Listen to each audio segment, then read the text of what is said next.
Going to rounds, I seem to be no problem because in my mind, I can go 10 rounds right now, 12 rounds right now, because my body and my mind is prepared to go only for a certain limit. If I'm prepared to go 3 rounds, I can go 3 rounds. Perhaps in my mind I get a little tight only as in the last round a little. And if I have to go 10, perhaps by now I'm a professional, I've been training, my mind is a lot stronger. I can go a strong 10 rounds. It's not as strong, only barely tight in the last round, because mostly it's all mental.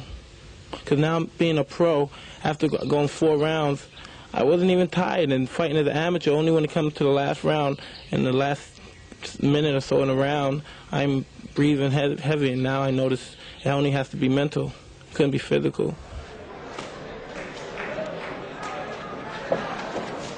I'm capable of doing it within a year and a half, of winning all 3 consecutive titles in the heavyweight organization.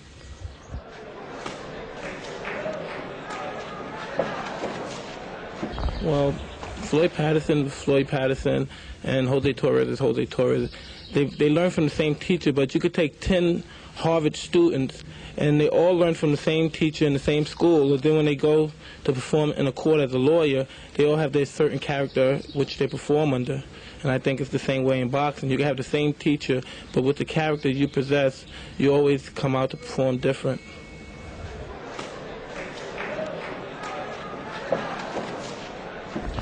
From a friend, Bobby Stewart, because when I used to be in the city, I used to always get in a lot of trouble. I used to be a nuisance. I used to always be corrupt, a little bad kid, mostly chaos and everything. I was just bad, I guess, and a friend of Cuss knew me, and I was in trouble in a bad boys' home, and he was a good friend of Cuss, and he used to fight under Cuss, and he brought me up here, and that's how I met Cuss.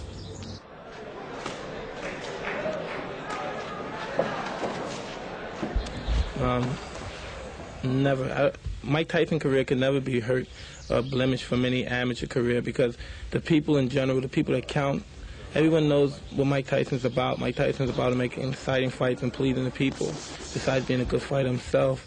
And not being in the amateurs, it was disappointing, not going to the Olympics and all, but I think within a few years I'll make up for everything.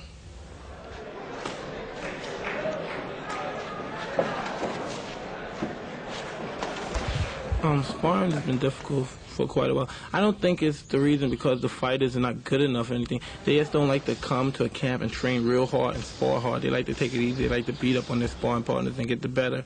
But that's false confidence, I think, when you know the sparring partner's not giving his all and you're in there just hitting on them, using them as a punching bag, you might as well don't even spar and just go hit the bag. When you're in there with a fighter and both of you are giving your all and you're both good, determined fighters, some people say, well, that's fighting in the ring, but that's what it's all about. It's all about fighting in the ring, knowing what you're made of, and then coming to the ring and fight. Because when you're in the ring, the guy's not going to hold back. He's going to fight you.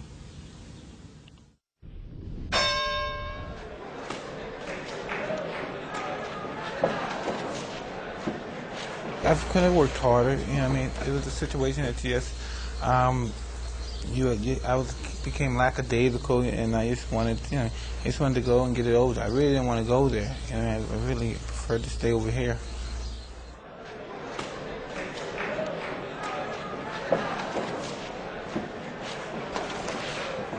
I just didn't take care of myself as properly as possible.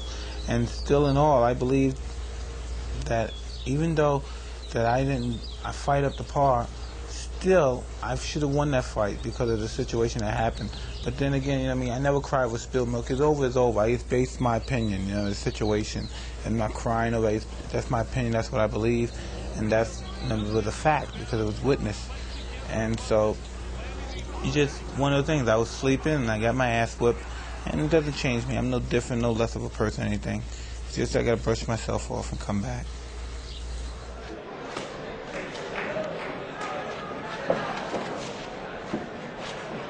Can I tell you something? Nobody was trying to change his decision. We were just based on what had happened. Nobody wanted to change the decision. He had a title. It's good for him. He deserves the titles. If he feels he has it. And perhaps, we can fight again. Personally, because of my association with certain people, I'm never going to get a fair shake. I'm never going to get a fair shake.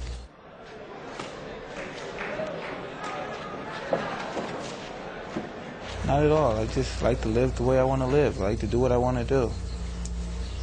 and I shouldn't be, judged or castrated for that, because everyone does. It can't be a reason, because if I'm a kid that doesn't have any way of making it, of being justified in the social status of my peers now that I'm rated, just think, you're a peon, you stay away. And then when the guy of my status who's not educated, not from schools of Harvard, Oxford, Yale, Cambridge, and I can go places they go, I can be accepted places they are accepted, they shun, and basically I'm just totally an outspoken guy. I say what I want to say, and I do what I want to do, and people, they're appalled to that.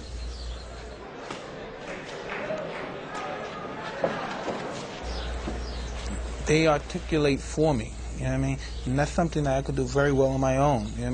People make their own diagnosis, and they say, well, this is what Mike Tyson is thinking. They never ask, and then if they do ask, they mix it up so much that you would never have a clear communication of what I've said, especially if you're not there. If I can give an interview where there's 100 million people looking, they will have a totally different opinion of me.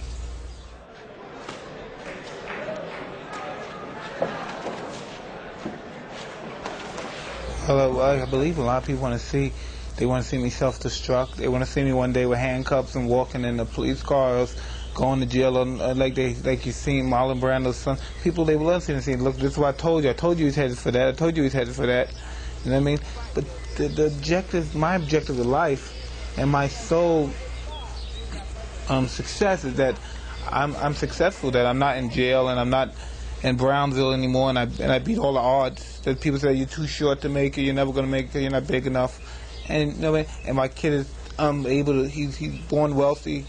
People don't want to see that happen. They like a success story when you're not famous, when you're down. When I was like 18, 17, they see you coming up from the Olympics and you just turned pro. They love you because they look down at you as two little cockroaches fighting, and they say, "Wow, that's entertaining." But then when you make it to the level where you can look at them in their eye and you can make your own decision, that's no longer accepted in life from society in general. And they look at you, and before, as they were saying, they think of you only as entertainment.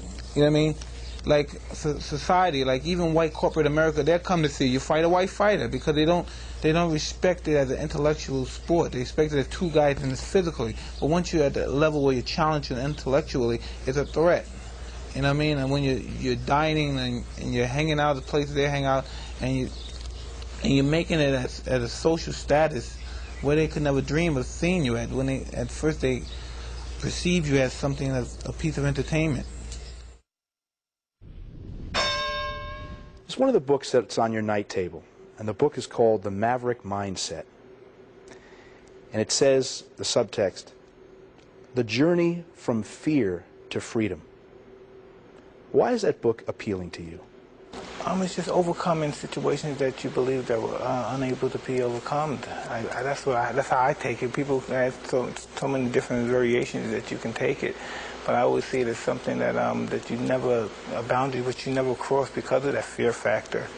And by overcoming your fears, just by crossing it and conquering it, and not just necessarily conquering it, because normally it's inconceivable, most of the things that we fear, and that we never really conquer it. Like God is inconceivable. We don't see Him, but we believe in it. And just by crossing the barriers of a form of freedom. You know what I believe? I believe if we pray 5 times a day, we try our best to do what the Quran or whatever book of religion which you follow do, and there's no God. So what do we have? We have some knee burns. We have some burns on our forehead. We pray. We may starve a little bit during Ramadan and miss some calories or some proteins or something. But say there is a God, and then we have paradise.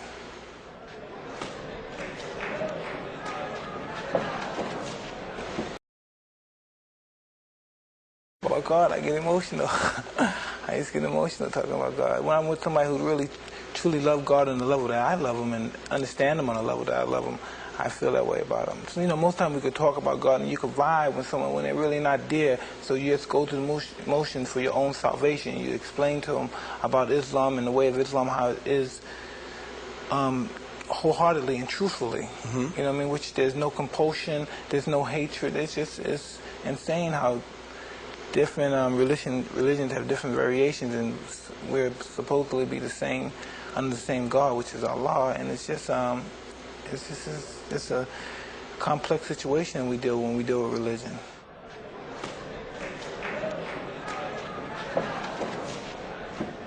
His salvation, his understanding, he's lightened me. You know what I mean?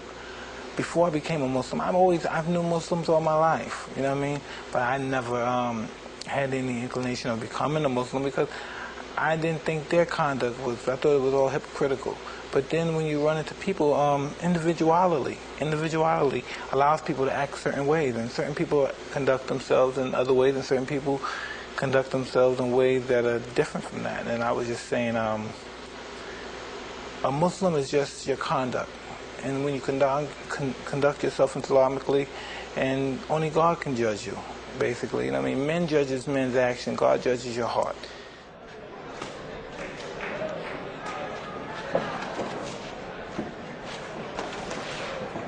I like to believe so. I like to believe I'm a better individual now. You know what I mean? Every now and then I go off the handle and I may curse someone out or be upset. But you know, I keep my salvation with Allah. I try to get on my prayers, and I should pray more than I do. And instead of I pray like probably 3 to 4 times, I should pray the whole 5 times.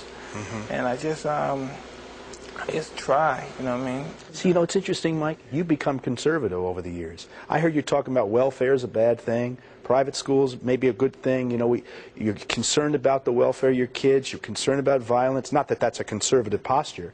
But you've become, in your older age, 31, soon to be, you've become a guy who's become a fairly suspicious and suspect person about the world around you. You know, you have to, because you know, when you think about when people say, well, I want my kids to grow up like me, we're lucky, I'm lucky. My son may not be lucky to survive what I survived. My daughter may not be lucky to survive. I don't want them to be some radical nuts. You know, I don't want them to say, well, we're going to fight for this cause. I want them to say, yes, sir, no, sir, and just go to school. And I know people say, you weren't like that, but... You weren't like that. I know, but they may not be lucky and be out there in the streets hustling. You know, I'm just so happy that they're in the situation financially, and they got a good, listen, they got a father that cares about them, and they got a mother who's bright and intelligent and knows all the proper way of taking care of children. And what did I have? I had a mother who was alcoholic, and I had a father who was a pimp, a hustler in the streets. You know what I mean? I don't know if that's going to make them a better person than I am, but hopefully from their situation they get a better life than I had. You used to tell me your dream was to be the champ and to be the greatest champ. Well, I'm talking about big dreams, like after fighting's over, the hell with the world. You have to live your life, raise your kids. But I don't got no big dreams like I'm going to do this and I'm going to do this and I'm going to be somebody important and outrageous.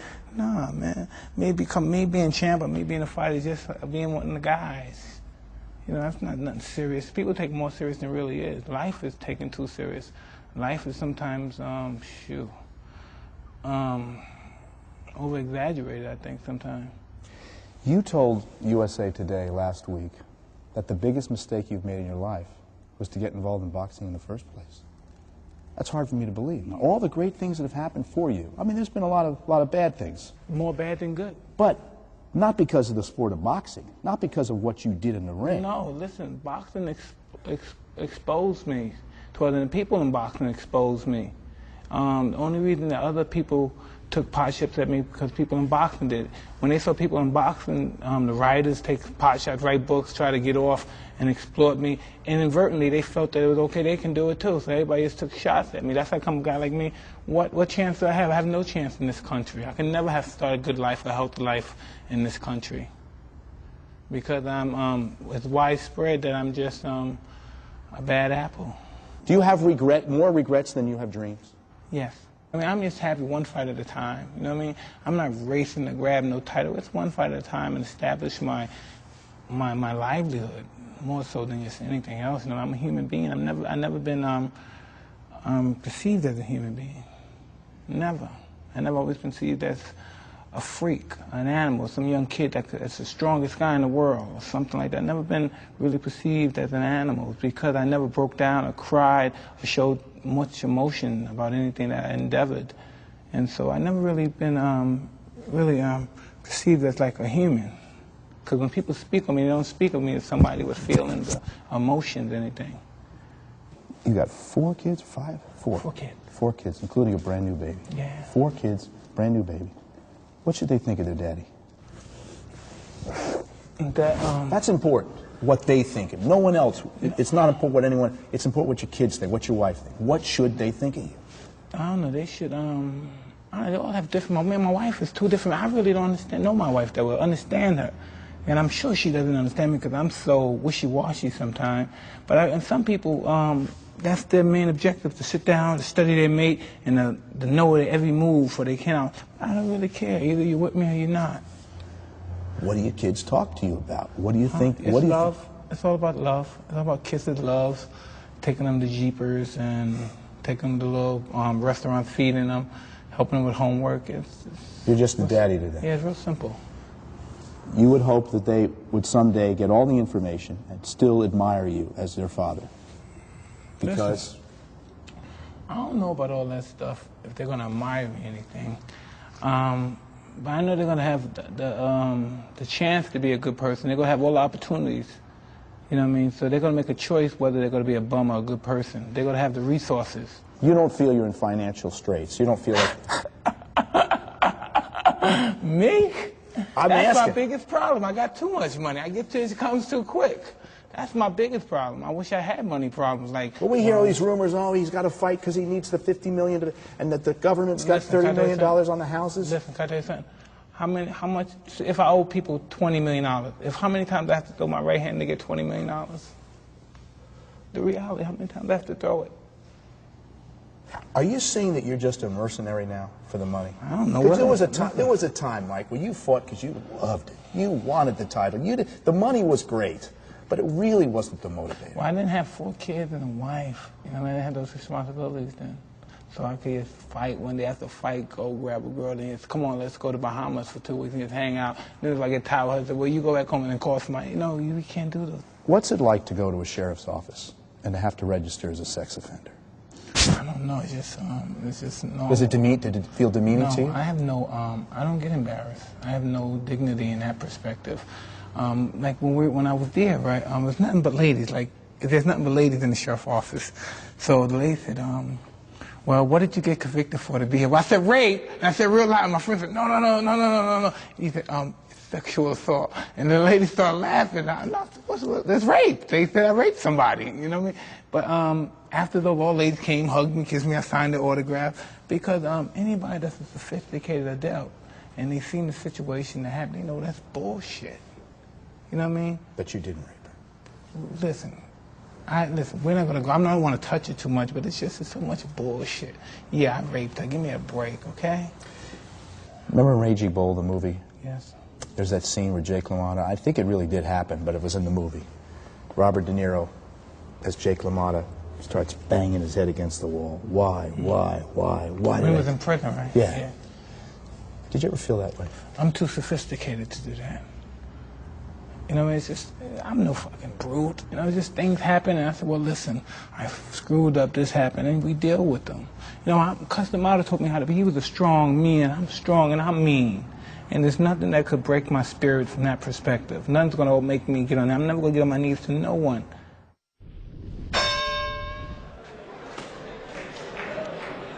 I was around 9 years old, and I was in a reform school in the Bronx. It's located in the Bronx, and it's called Spofford.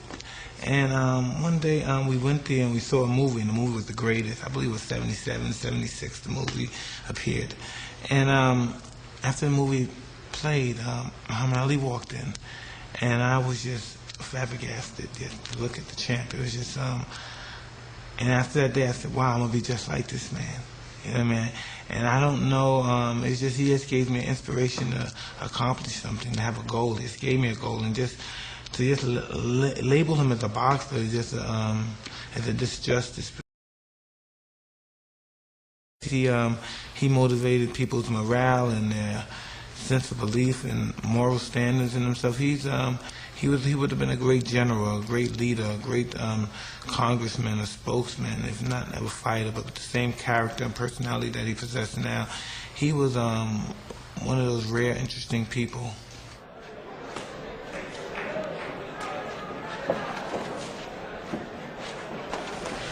Just basically to believe in yourself and to believe in God. And he was just, he's one of those rare fellas. Custamato, who's very dear to me, always said, I'm never in my lifetime going to see another man like Ali, and he said, I don't think you will either. He's just no one that possessed so much self-confidence and belief and just character that just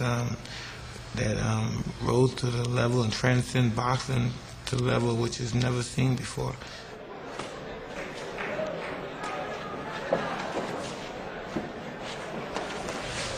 From somebody that's just a great fan of boxing, I see from so many different aspects.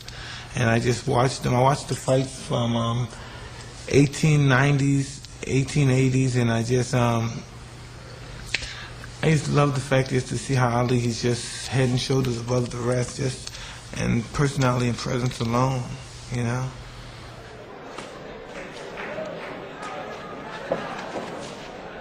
I don't know. I'm sure there always will be somebody to come along to take the imagination away from the audience, but he'll never be forgotten. It's just like when you compare the two, like him and Joe Louis. Joe Louis was a national champion. Ali was a world champion. You know what I mean?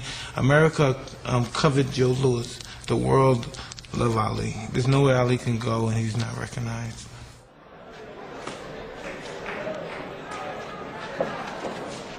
Well, I like to get a hold of it, you know, and I like to be prepared when I do get a chance. I just don't want to rush into it. You know, I just don't get, I don't eat up to the hype, like, all right, we need Mike to take it back to America. I never look at myself as like American. I'm just somebody in this country loving my life, you know, just living.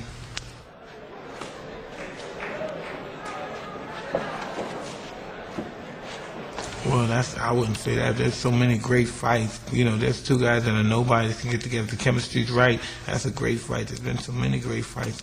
But that's a fight that that will go down in history as something that'll never be forgotten, I believe.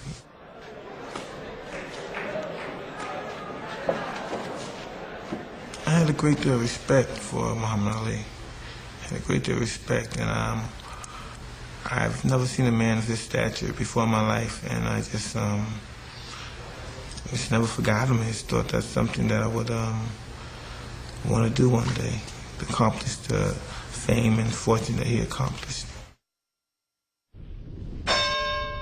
This is the first time you sat down for an interview with ESPN in a while. Why now? Why did you want to talk to us? I don't know. You know, I'm going to tell you something, Jeremy. I'm crazy, right? Because I'm running around here mad at everybody for no reason. And I just, I don't know. I'm probably just mad at me. If mad, I don't know what I was mad You're not about. mad anymore? No, at least I don't appear to be, no. You seem happier than you've been in a while. I'm just happy that I just went to, I had a, God, I don't know the revolution, but I just, some kind of weird revelation. I just started just forming, bonding a life with myself and with people around me who I feel is close. And life is too short to hold grudges, to be angry at people. And I'm just happy as existing. You described yourself a few months ago as very angry. Angry at everyone, hating everyone. What's changed? Because I know the problem stems basically because of me. And then every time I wanted that problem to end, I could cause it to end. And that's what I do now. I just cause all my ill trouble just to disappear. People used to pay to see you fight, and they paid a lot of money to see you fight because they respected your boxing skills, your acumen in the ring, your power. Do you think they're paying that money now for those set of skills, or is it because they think there's the potential for mayhem every time you step in the ring? I don't know what anyone pays to see, but I know when they pay in abundance. So whatever it is they're looking for, I hope I must be giving it to them because they continue to pay. Do you ever feel, though, that sometimes, I mean, with all the things that have happened, that it feels more like a sideshow than boxing? I don't believe that. If that's more of a sideshow, I think probably that they believe mostly when I'm outside of the ring and I've given it some apocalyptic kind of statements. And other than that, they probably I think they take my performance and my fighting very serious. It's just sometimes the outcome of my fight, if it may be brutal or else it just may be somewhat particular, I don't know, but I'm just happy as that, you know what I mean, that I'm the kind of fighter that I can always get a payday and people like to watch me fight.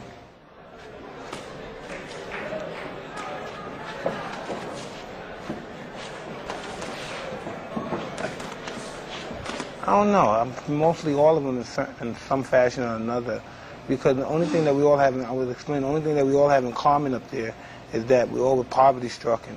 You know what I mean? And you have to know that everybody in that wall, plus myself, right? We all earned our money and are living the same way. And I bet you we mostly spend it the same way. We probably conduct ourselves the same way. And it's just so wild that, you know, come the time in all of our lives, we all go back and say, because I listened to a lot of the interviews, that if they could live their life over, they would do this, they would do this, they would do that. A lot of those fighters, like myself, have been involved with people who are older than them and more sophisticated than them when they started fighting, and they've been abused and taken advantage of. And I know a lot of them have to be bitter. They have to grow old being bitter, because I'm just a young boy compared to those guys, even in their prime. I'm probably their age now, right? But I'm just saying to myself, those guys have to be bitter, because I know the stages I went through, dealing with shifty managers, shifty promoters, and shifty people involved in the whole ambulance of boxing. And I don't know how they made it. They're a hell of a men than I were.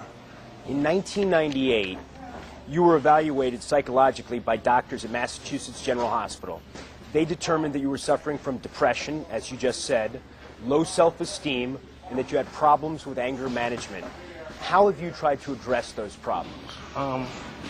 That's all they said was wrong with me? I don't know if that's all. Oh, okay. Well, those are among the things. Well, if those are the basic issues that's wrong with Mike Tyson, then I've joined a long cast of people, famous and not so famous, with that medical condition. And then if that's the problem with me, then that's basically nothing, because I know everyone in this room probably at one time or another, probably now, that they never let people know that suffer from those symptoms. But I'm not walking around the street, oh, Mike, you're a horrible guy. I'm a winner. Because if I wasn't a winner, your guys wouldn't be here. It's that I'm a fuck-up sometimes. But as far as low self-esteem is not being a winner, I have my moments of low self-esteem, but I know I'm special. I'm very special. And by being very special, you can still have low self-esteem. I just know I'm a winner, and I can do whatever I want to do, and I'm capable of doing whatever I want to do. It's just sometimes I punish myself because I have so much, because I'm so, and it seems so bizarre that I say that. It's just that sometimes I feel guilty because I'm so much of everything. And sometimes I want to, and it's so bizarre I say this to you. I'm sometimes actually, that's just part of this illness or depression, that sometimes you just try to be the bad guy because I feel like I don't deserve as much as I have, because really, when you really look at it, I'm so fortunate, it's not even funny. I know you must have been asked this a million times, but I never heard you answer it. Do you think it would have been different had Cuss been around, and how would it have been different? Yeah, it would have been a lot different, because Cuss, I was very respectful towards Cuss, and until recently, it's been difficult for me to be very respectful and be very accepting anyone else, as far as not a role model, but somebody that would set a good example for me, because I'm very, I don't know, I'm sinister sometimes, and sometimes I could be, I don't know, irritant, but I just try to, after all the mistakes I made in the past, I just try to just gratify them by just living a positive life and try to do the right thing, which is sometimes difficult, but I made a lot of mistakes when I was a young kid. No one ever says, wow, I'm a 20-year-old kid with a bunch of millions of dollars. No one's ever said, hey, man, I never had anyone say, hey, Mike, well, you need to put your money away, or Mike, you have to behave. I never had that. I was just a young kid with a lot of money, led to run wild. And I had a lot of bad experience, but a lot of those experiences and those learning processes, I wouldn't give up for the world. You mentioned to me earlier that you don't even like the guy that you were 10 years ago, 12 years ago, and you think you're still paying for the mistakes you made as a younger person, and you're a different person now. Yeah, of course, if I'm young, 19 years old, and I have a lot of money, and I come from an abrupt environment. Of course, I'm gonna show my butt off a little. Yeah, I'm gonna make a fool of myself, which I did. I've done a lot of things I'm not proud of. I think about it now, even tremble, but it happened. There's nothing you can do about it. And, you know, I pay for it. Of course I do, because I'm Mike and I come across as being ominous. It's my whole aura is ominous. The way I come across, my black robes, my black socks, my black shoes, that's everything about me, you know what I mean? And people look at that and they're sometimes intimidated of that. They say I try to intimidate somebody. I must get a good response because I get the response of intimidated people. And when people are intimidated and frightened of you, the first thing they try to do is destroy you and conquer you. But they don't do it by themselves. They do it collectively. So that's how come collectively I've always had a line of bad stigma, and it's been really it's just been pervasive with me being foolish and reckless my whole life as far as my career is concerned. Joe Louis. Louis. Yeah. Why? Joe Louis was an incredible fighter. He was much smarter than anybody. I think Ali was a better fighter. But I think he would have beat Joe Louis, but I just think Joe Louis was the best. Joe Louis he was just so pragmatic and just so delivering, and just to see him having those guys turn, and he just does it like he's breathing. He's a master. He had a great teacher. You know, sometimes people say that's not fair because they had great teachers. But how can you rate them if you don't rate them? They can't learn by themselves, because at that time, most of the fights, like Dempsey and those guys, they were learning by themselves. No one taught them how to fight. They learned by getting beat up. But Joe Louis learned. His trainer once said, he said, no, Joe Louis can't beat Jack Johnson, which I think he could have. But he said, Jack Johnson's a manufactured killer. Joe Louis, he's a natural killer, while Joe Louis is a manufactured killer. So in other words, he had a great trainer who was also a great fighter, prepare him for his life as a fighter. And it was tremendous. Joe Louis is an incredible fighter and individual. You told me that you don't believe that people root for you. Did you hear the ovation that you got for Hamed Barrera when Buffer introduced you? Someone told me that, but I didn't believe it. You got the loudest ovation out of everyone that was introduced, and you weren't even there. I don't know why people attach to me. I dig on it, though. I'm going to take advantage. I'm going to ride it all the way till my wheels fall off. I'm going to just ride it to the end. I don't know why. You know what I mean? Because I'm a moody cat, and sometimes I'm difficult to get along with. But I don't know why everybody just grasps onto me. It's not a phony bone in my body. You know what I mean? Probably when I don't want to get into an altercation, then I'll cow-tie. But other than that, I'm just as straight as they come. I'm probably too straight. I might say something that's just not classy enough for belonging in this particular realm. But, you know, I'm just a normal cat. In the boxing realm? What's not classy enough for the boxing realm? Man, listen, I've been said things that I've been castrated for, man. Come on. I was just teasing about Lennox kids. Lennox Lewis.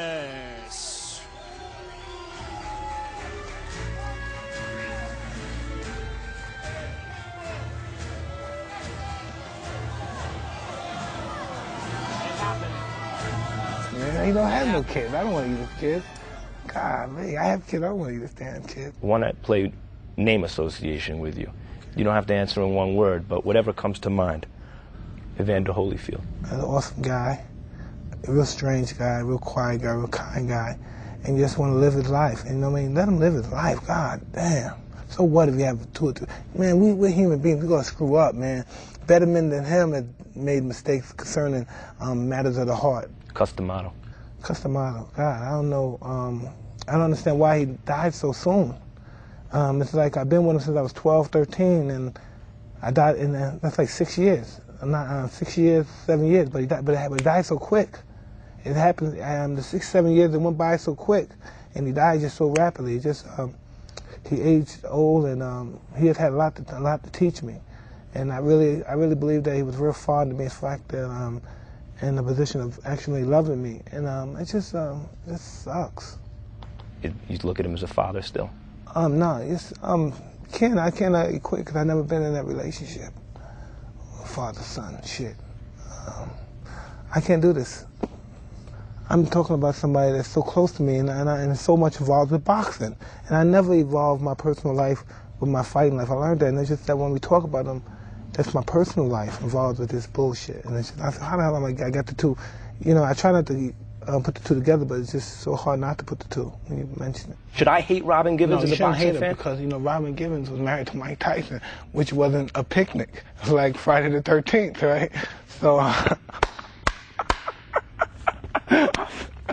but nah, man, she wasn't that bad of a person. She was married to me. I'm no angel, and this thing, really just two young kids that shouldn't have been married and was kind of famous.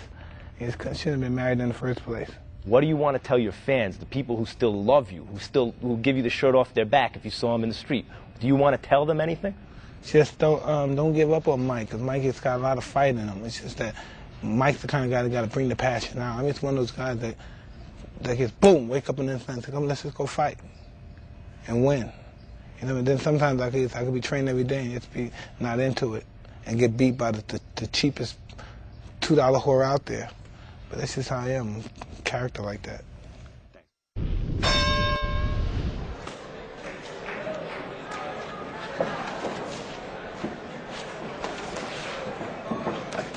That's interesting that you put me in the league with those illustrious fighters, but I've proved since my career, I've surpassed them as far as my popularity. I'm the biggest fighter in the history of the sport. If you don't believe it, just check the cash register. You know what I mean? It talks for itself. You know what I mean? There's no athlete in the history of the world that ever demand and receive the money that I received for the smallest amount of work. Why do you think that? Because I'm angelic. But still, I'm just scum. But I'm angelic, and I take the both, and I just deal with the both. You know what I mean? Because it seems to face, you look at these people, most of these people don't particularly care for me personally, but they must be here because they would love to go to somebody who strokes them and be nice to them and take them to dinner and say, wow, you guys are nice, and beg them to write nice about them. But people in that particular position, they don't know who their friends are anyway. I know all these guys are not my friends, so I don't care what they say about them. And plus, besides that, I'm very consistent in my my attitude, my assault with the press and with the people in general, as they are consistent with theirs. So I believe fair exchange is no robbery, so fuck it.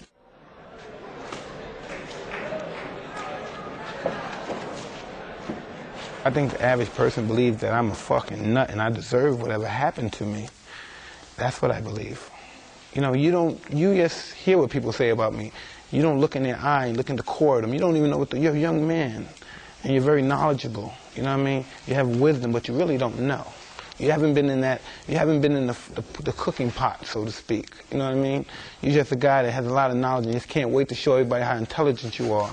But you've never really been in the grind. Once you've been in the grind, your knowledge goes to a totally different level. Your wisdom goes to a totally different level. Then it goes to knowledge from your experience and knowing what the system is predictable and what it's capable of doing. I'm at the state of the game, win, lose, or draw, you're all gonna eat. You know what I mean? You guys don't care about me. I don't particularly care about you. But your guys, I can't beat you guys, but your guys got a better fuck you hand than I do. Your guys control the media and the press. But I'm in the state of my listen, I'm 36 years old, going to 36. I never dreamed of living this long. I never dreamed of fornicating with as many beautiful women as I did. I'm having as much money as I did, and having as beautiful and intelligent kids as I did. So if I was to die tomorrow, I've won. I've won. Mike, I've won.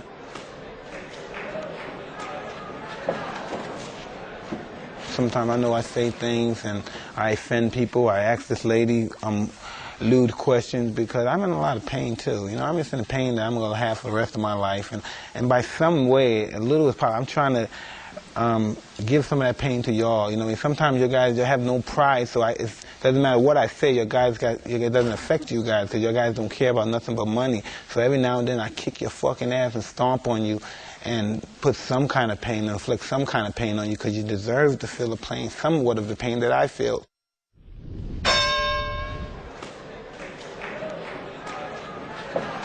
Yeah, I'm pretty much ready, but you know, everything takes time. I've been boxing. I'm basically the master of coming back after fight. I get in shape pretty fast. I just need to get my timing down.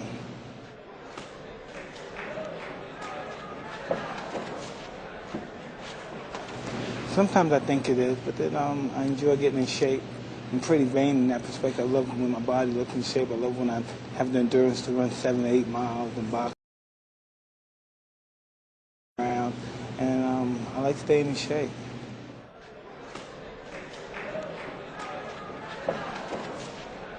I just work like a dog. hard work. I need to start training smarter and stop training too hard, because I break my body down, I break my bones down, I break my feet down, my muscles, my tissue. But I just go the whole yard, just run 7 miles every day, get up, box, hit the mitts for 10 rounds, hit the big bag for 8 rounds, just do the running, spar for 7 rounds every day.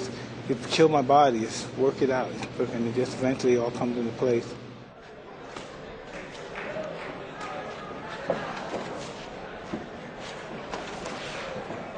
Well, it's not as hard as I anticipated it would be, but I'm blessed with having a strong body. I'm blessed with not ever being in a situation where I've been into a great deal of brutal combats, like most fighters have been in, and I've just been blessed all around. My physical attributes and my endurance to continue to persevere all this time, but I just feel good, and I think the fact that I haven't taken a lot of beatings and been into a great deal of wars, I think that contributes to me being able to endure the test of time.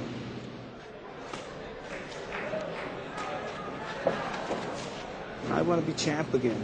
And it's just so ironic. I'm just, again, like I said, all praise be to God. I'm just so blessed to be able to, 21 years later, people are still interested. I have deterred people. I don't know really. It's just, I'm just happy to be recognized. I just never think of myself, and I'm in denial. I'm just knocking down the door. They just want to be in my presence. They just want to take pictures and want to hear what I have to say. I have nothing to say, basically. But I don't know. I'm just here. I don't know what's the big commotion about Mike Tyson, but I don't know. Well, what do you think it is? I don't know. You must have some thoughts about it, Mike. Maybe I manipulated the press so well that they continue to hang around. You really think it's your manipulation of the press that makes you a fascinating figure even today? I don't know. I'm just bumping off at the mouth. I don't know. I'm just talking. How would you describe your state of mind right now? I'm pretty content. I'm pretty content and happy. And my situation calls for me to be that way. And I'm just happy that I've become mature enough and able to handle the situation that I'm in, and just the frame of mind that I'm in. Where have you found this newfound maturity? Oh, it just comes in certain stages of your life, and in this stage of my life, I understand that this is who I am. You know, many people believe that if I'm not being a ranting and raving, that Mike is not hungry, he doesn't want to fight anymore. But that's just who I was. I was a young kid. I have to really look at the perspective and think I'm not a young child as far as my conduct is concerned, which even though I've been older and conducted myself as a young child, I mean, it's not that person anymore. I guess the thing I'm most curious about, Mike, is where do you find serenity in your life? I don't know. And realizing that I'm not the only person that's been in a situation. You have to understand, I've lost everything. I mean everything. Anyone I ever cared about, anybody I ever loved, romantic, I've just lost everything. Money, home, I've lost everything. We have to lose everything. You have to just totally lose it all. Anything, the people who love you, just chase them away from being so belligerent and crazy, and just chase them away. And you have to lose it all. And I think, I don't know. And I think it comes to a point in your life you wish you could receive them back, but I guess that's part of our growing pain. We lose the people that we love and care about the most in order to start our life all fresh. It's a brand new start. All the trainers you've had over the years, all the different guys, you know, from the very beginning with Cuss and Kevin, up now to Jeff and Tom. Who has been the trainer who's been best for you? Well, I can't say all of them had different qualities. You know what I mean? I have more respect from Jeff, because Jeff's my friend. He's been my buddy for over 20 years, perhaps probably at least 16 of the 20. Because I didn't think really he could train. I saw him train. All these other fighters look great. And I'm saying, but damn, they're little guys. I really didn't think he could do it. But then I realized, you know, if I put in my 100%, he put in his 100%, and stay respectful, it could be successful. And you see the guys who are holding the titles. What is your opinion of them? I don't know. I just when I see the guys, everybody's using steroids and stuff, that was just really killing boxing. But I noticed everybody went to the steroid meeting except the Boxing Federation. The boxing's always been an outlaw sport anyway. It's been in the sports business, but it's been outside of the sports business, and no one came representing us. How big a problem has steroids been in boxing? Well, I don't think steroids can help much in boxing. I really don't think, because it doesn't doesn't help. It doesn't enhance your skills. I don't care how strong you are. The strongest man never. You notice the strongest man was never the heavyweight champion of the world. The strongest fighter or the strongest man in boxing was never the really heavyweight fight champion of the world. And if he wasn't for long. This is this is a sport of intelligence, speed, integrity. This is pretty much a noble sport, and the nobleness of it all is the struggle of it all. And I don't think steroids helps any. Why don't you ever look bad physically? I'm just too vain.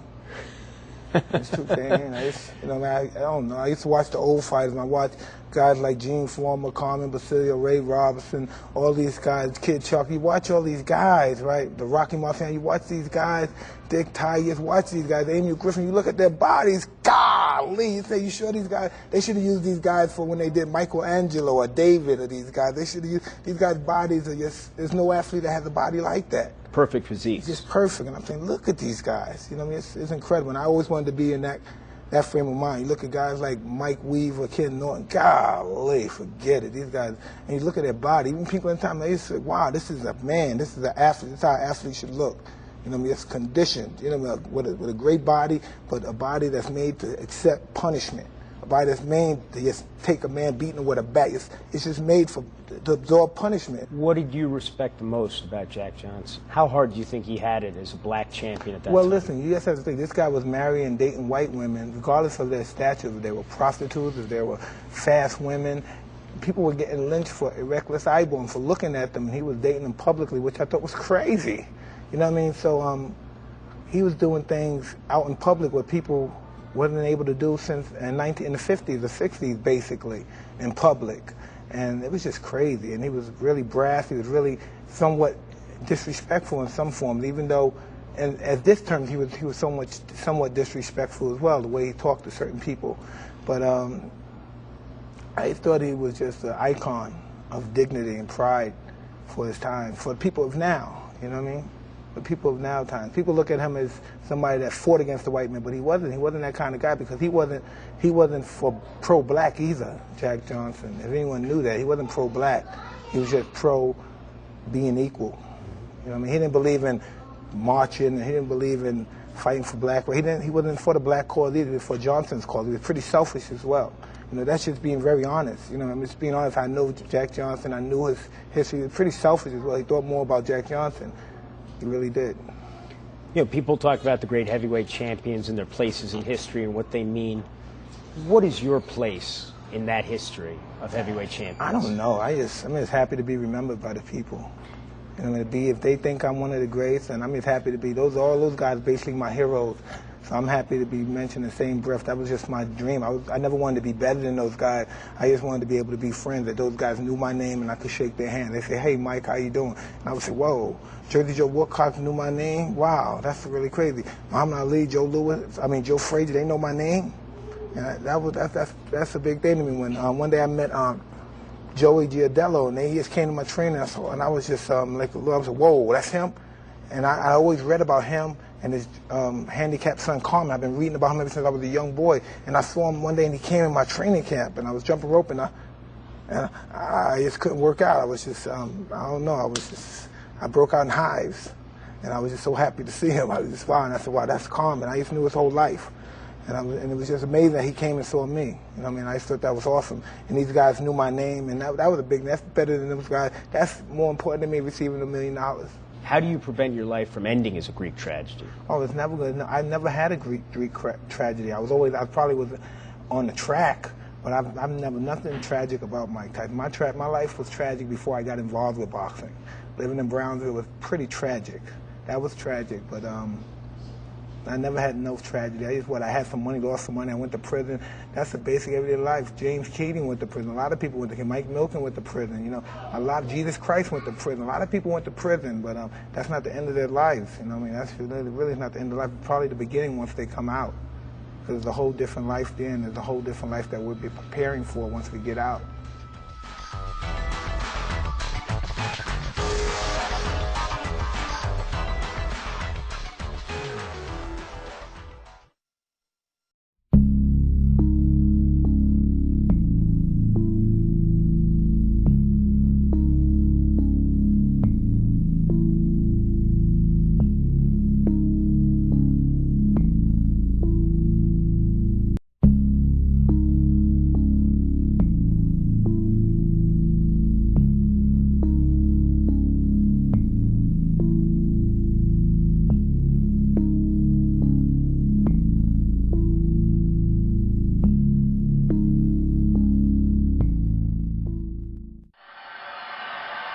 I was heavyweight champion of the world, I believed I ruled the world.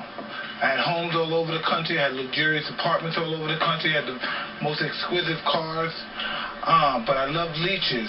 I wanted them to suck my blood. I just wanted them to suck my blood, all of my blood. I wanted them to suck it, and then they sell my blood. Then I buy my blood back for allow them to suck it again. And that was my downfall. I just associated myself with so many leeches. And I guess everybody has their purpose in life. And I call them leeches, and that's not from a negative perspective either. I say that because I allowed that to happen. You know what I mean? In some aspects, I'm a leech as well. You know, because I allowed them, I sucked from them as they sucked from them. I guess it was a give and take situation. So there's no one to blame truly but myself. My philosophy was like people basically suck. Because really, they're always trying to screw you. Everyone? No, you run into, you have these different occasions where you run into nice people, you know what I mean? But you've been to experience, they don't have no emotion towards human feelings, you know what I mean? Hard to trust. Absolutely. My first manager, Bill Caton, and those guys, they were like slave masters, basically. Because I was just a young kid, 18 years old, 17 years old. I was too young to even sign a contract with those guys. But I signed the contract, because they died, I signed the contract with these guys. And they took, a third of what I had? Eventually, I got rid of them, and then I got caught up with this other piece of shit, Don King, who's just a wretched, slimy, reptilian motherfucker, right? This is supposed to be my brother, my black brother, right? He's just a bad man, this real bad man. He abused you, and he would kill his mother for $1. He's ruthless, he's deplorable, he doesn't know how to love anybody. That's just the way he is. The greatest country in the world, man. This is